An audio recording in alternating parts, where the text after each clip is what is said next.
तू तो जानत रहला ना क्यों रहल, तो फिर इतना फोन और मैसेजेस काहे कैला? का करी, तू तो फोन ना उठावत रहलू। बोला तनी ना हो गए तो बस हो गए। रुका, एगो चीज है दिखावत है। का? वो लेके आयल रहल बाहर से, समझला? बाहर से? हाँ, ताके पता बा? हाँ, ई खा के ओकर हाँ। जोश कितना बढ़ गल रहा है। हाँ। मुंह खोला, अरे मुंह खोला ना, मुंह खोला। ला, वो बाहर से लेके आयल बा। का बा? पता बा तो के डायनासोर के जैसन सेक्स करत रहा है। हाँ। खाओ खाओ। खा। का बाई? नाम का बाई कर? ई वाइग्रा हा। ओ वाइग्रा। यस।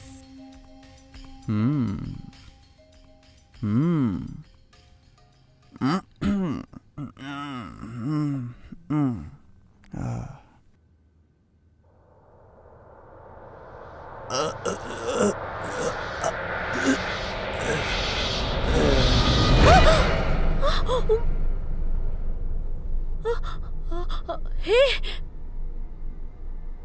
काबिल तो के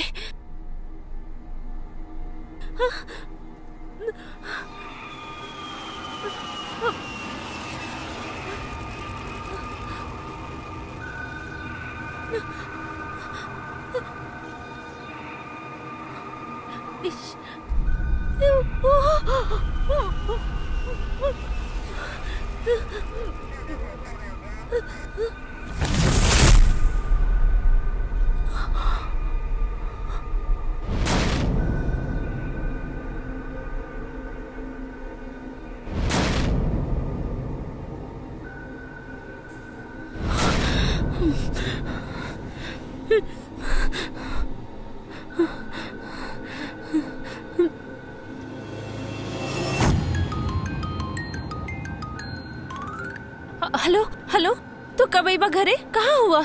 बोले रानी था देरी हुई, तू थोड़ा उधर के काम संभाल ला।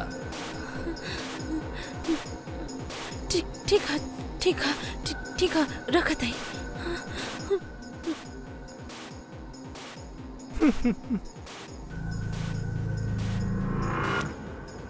बाबा जी का टुल्लू।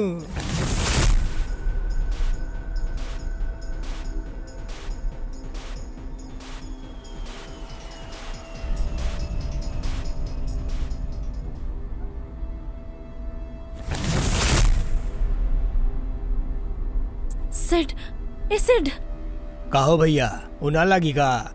ना, उना लागी। तुहार जोहर काम कर गईल, वो ना लागी तो तू हमरा के भाई गिरा दा। ठीक बा, जात है। हे भगवान, ये हम कहाँ फंस गए नहीं।